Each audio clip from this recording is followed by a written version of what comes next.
You're listening to This Week in Cardiology from theheart.org on Medscape. Hi everyone, this is John Mandrola from theheart.org Medscape Cardiology, and this is This Week in Cardiology for April 12th, 2019. This week, an FDA approval of a new device, Medicaid expansion, pacing and heart failure, the hospital readmissions reduction program, and weight loss maintenance. First up, I want to talk to you about a supersaturated oxygen device that's been used after PCI. I worry that the FDA is becoming far too lenient. But first, some background. Acute PCI for MI has been a triumph of modern medicine. But sometimes the intervention comes late and an infarct occurs. So here is the theory. A device capable of delivering a combination of oxygen supersaturated saline with autologous blood after stenting may be able to reduce capillary swelling, to restore blood flow to surrounding tissues, and that may decrease infarct size. And yes, FDA recently approved this device. And it's a plausible theory. Except the evidence for this is extremely weak.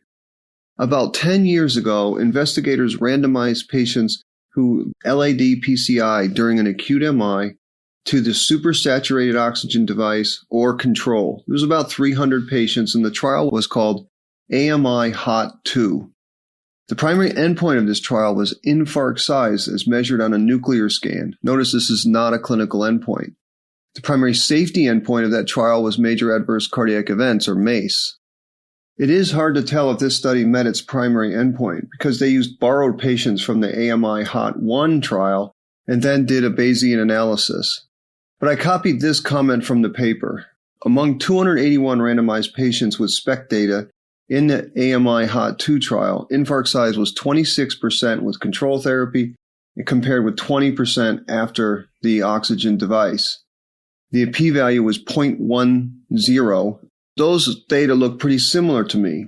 But the major adverse cardiac event data looked worse for the device, 5.4% in the device arm and 3.8% in the control arm. There were 4 deaths with the device and 0 with control. So that is why the FDA did not approve the device at that point. They compelled the company to do another study, but shockingly, they did not require a proper RCT. They allowed a single-arm, 100-patient, non-controlled study, which was not powered for statistical testing and would be considered positive if the 30-day MACE was less than the, quote, objective performance goal of 10.7%. And so after some iterations of the device over the years, the MACE rate was 7.1%, which met its primary endpoint of the uncontrolled trial. Quote, the sponsor was involved in study design, data collection, analysis, and interpretation. So the FDA has now approved this device. And I highlight this story, my friends, because this exemplifies what Andrew Foy and I call flat of the curve practice. And I'll link to our paper on the description of this flat of the curve practice on the website. Flat of the curve means care that is expensive but provides little to no value. Here, every aspect of this story is dubious. First, the plausibility is doubtful. Last year, one of the top studies was a large meta-analysis showing that high levels of oxygen given to sick people showed no benefit and a trend toward harm. Second, the pivotal trial of this therapy measured a dubious efficacy endpoint, infarct size, which was hardly much better. And the MACE events looked worse for the device. Third, instead of requiring a proper outcomes trial, FDA allowed a non-randomized single-arm trial with an arbitrary objective performance goal. What is that? A medical conservative approach to this device would be to not use it until there was more robust evidence of benefit, which is probably unlikely to come since the device is on the market and the company can proceed with marketing. Next topic is Medicaid expansion and cardiovascular mortality. A paper presented at the recent AHA Q-Core meeting suggested that recent upward trends in cardiovascular mortality in the United States overall were blunted in states that chose to expand Medicaid coverage under terms of the ACA. The authors did an alternate scenario analysis which explored what would have happened to CV mortality in Medicaid expansion states had they not expanded. And they found that if expansion states had not expanded, their adjusted cardiovascular mortality would have risen 4.3 cardiovascular deaths per 1,000 persons per year. This paper is still an abstract, and I will wait for the publication before commenting too much on the details. But I wanted to point out that the difficulty with these studies is that A, they are observational, B, they are full up with assumptions. They may or may not be true. And C, the famous Brian Nosek paper shows that how big data studies like this are susceptible to analytic methods. One reasonable way to analyze the data could deliver a significant result, while another reasonable way could be a non-significant result. And it's also worth mentioning here the seminal study, which is the Oregon Health Experiment. And this was a natural RCT that occurred when officials decided on a novel approach to expand Medicaid. They used a lottery to select a group of individuals who would get Medicaid. They then followed the two groups and found that having coverage led to increased health utilization, increased diagnoses, and increased use of preventive services, but no statistically significant impact of Medicaid coverage on any of the four physical measures. Now, I've read much debate on the interpretation of the Oregon Health Experiment, and it's nuanced, but at least it's an RCT, and that is so much better than many of these retrospective observational studies that require oodles of statistical adjustment. Third topic is pacing and heart failure with preserved ejection fraction. The good news about a pacemaker is that it relieves bradycardia, and that can be life-saving. The bad news about a pacemaker is that a typical paced beat from the right ventricle creates a dysynchronous beat, and pacing-induced cardiomyopathy has been reported in about 10 to 20% of cases of pacemakers. So this is one of the reasons I am a HIS bundle enthusiast. You can pace the ventricle without the dyssynchrony. And HIS bundle pacing is so beautiful. So an observational study published in JACC Heart Failure investigated the relationship between prior pacemaker implantation and clinical outcomes in patients with heart failure and preserved ejection fraction, normal ejection fraction. The authors pooled data from 3 RCTs in heart failure with preserved ejection fraction, 2 studies with ARBs and 1 trial of spironolactone. And then they examined the association between simply having a pacemaker and cardiovascular outcomes. And they found that these 3 trials, there were about 8,500 patients, and 8% or 680 patients had pacemakers. They then compared outcomes in those patients versus those without. And they found, yes, patients who had pacemakers had higher rates of the composite primary endpoint of cardiovascular death and heart failure hospitalization. The composite endpoint was mostly driven by heart failure hospitalizations. After adjustment for multiple comorbidities, the strength of the association weakened significantly. In fact, cardiovascular death was actually lower in the pacer group. Now, hopefully you can see the problem with this flawed analysis. The authors actually wrote 124 words describing the many limitations, but then they seem to ignore them. The authors go on to speculate on mechanisms of the association, and then they raise questions about whether the use of CRT would be preferable in patients with a normal EF who need a pacemaker. I was even tempted to embrace my confirmation bias and say, look, pacers are bad, and then we should do more HIS leads. But you all can't do that, and this study is worth highlighting for its limitations. Number 1, it's a non-specified post hoc study. 2, of course, patients with pacemakers will do worse. Having a pacemaker indicates more heart disease, and adjusting can only adjust for things you can put in a spreadsheet. And even if the associations were real, they mostly disappeared when the authors adjusted. And remember, these sorts of data are sensitive to how they're analyzed and which covariates are chosen.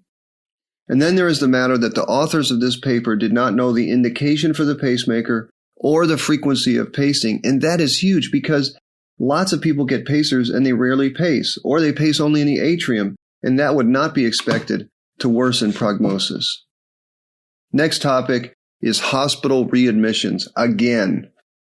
This podcast has covered numerous studies that cast doubt on the well-meaning policy to punish hospitals that have higher than expected readmission rates among patients receiving Medicare who had certain medical and surgical conditions. JAMA Cardiology has published the most recent and perhaps most interesting study. Professor Ashish Jha from Harvard wrote the accompanying editorial, and it is really good. Now, the priors on the hospital readmissions reduction program are quite bad. 3 studies have found an association of increased mortality in the HRRP. 2 studies have concluded that coding changes were the primary driver of the decreases in readmission. Now, this most recent before and after ecological study includes a control group, and the control group is hospital readmissions in Canada, a country with similar patients in a single-payer system like Medicare. The authors compared outcomes for Medicare fee-for-service patients and patients treated in Canada's universal single-payer system. Professor Jha points out the relevance of this sort of analysis. Previous studies show strong associations, but to date we haven't had a counterfactual. What would readmissions look like without the program? And I'm reading a book now by Judea Pearl and Dana McKenzie, and they discuss the science of causation. The book is called The Book of Why, and in their model, association of 2 phenomena sit at the lowest rung of causation. And everybody knows that association is not causation, but counterfactuals sit higher on the ladder of causation. So the main finding of this paper, this large cohort study of tens of thousands of American and Canadian patients admitted with heart failure, found that readmissions dropped in Canada and the United States at approximately equivalent rates. An introduction of the HRRP did not seem to make a substantial difference in either country. So if you think like a Bayesian here, the priors for HRRP were dubious, and now we have yet another study, this one with a control, albeit not a perfect control, showing the same thing, no effect on readmissions relative to a similar group of patients. Now, Professor Jha states the obvious conclusion from the totality of the evidence, quote, "The evidence is strong enough to suggest that this well-intentioned policy may not be as helpful to patients as intended." He adds further, "The sign of a mature, sophisticated health system is that it is able to make changes when new data become available." In that light, it is time to create incentives to truly promote integrated higher quality care without harming patients along the way. I would add to this another lesson, and that is policy interventions need to be tested as rigorously as drugs and devices with the gold standard, the RCT. The final topic today is weight loss strategies. Physical activity, reduced calorie intake is the big debate. So researchers from the University of Colorado set out to compare physical activity energy expenditure and total daily energy expenditure in people who have been previously successful in maintaining weight loss versus control patients versus patients with obesity. They had about 25 individuals in each of these 3 groups, and the weight loss maintainers had done so for 9 years. Note that this was a small, non-randomized cohort study. And weight loss maintainers had significantly higher physical activity energy expenditures than both normal weight and obese controls. And as a result, total daily energy expenditures were also higher in the maintainers. So the authors concluded that higher levels of physical activity energy expenditure and total daily energy expenditure observed in individuals who had maintained a substantial weight loss suggests that this group relies on high levels of energy expended in physical activity to remain in energy balance and avoid weight gain at a reduced body weight. And these conclusions led to headlines that moving more, not diet, was the key to keeping off excess pounds. And here I disagree strongly. This was the message, I think, foisted upon the American people by Pepsi and Coke and Frito-Lay. That is, eat plenty of food, whatever, eat our junk food, but just exercise a lot and you'll be fine. Now, I exercise a lot, and when I used to collect data, back in my data collecting days, I can tell you how few calories you burn when you exercise and how easy it is to overcome that by eating. But you don't have to believe me on this. I reached out to an obesity expert, Dr. Yanni Friedhoff from the University of Ottawa, and I asked him about this. And he noted a glaring flaw in this paper, and that is it lacked information on the energy intake. I mean, how can you sort out the causal effects of physical activity on weight loss maintenance without knowing the energy intake? So I go back to that causal ladder again. The authors observe an association between higher energy expenditure and weight loss maintenance, but there's no other link, no interventions, no randomization, and no counterfactuals. Professor Friedhoff noted that the exercise may just be a marker for healthy living behavior as a whole, and that would include energy intake, of course. So I highlight the flaws here not to be personal or overly critical of the study, but because being wrong about the just burn off the excess calories message is a highly relevant issue given our current obesity crisis. I tell patients in the clinic that yes, exercise is good, but losing weight requires a strategy of reducing caloric intake. So that's it for this week in cardiology. Again, I'm grateful that you listened. Thank you. And remember, if you like this podcast, please consider subscribing, giving us a 5-star rating so that other people can find us. Until next week, this is John Mandrola from the Heart.org Medscape Cardiology. You're listening to This Week in Cardiology from the Heart.org on Medscape.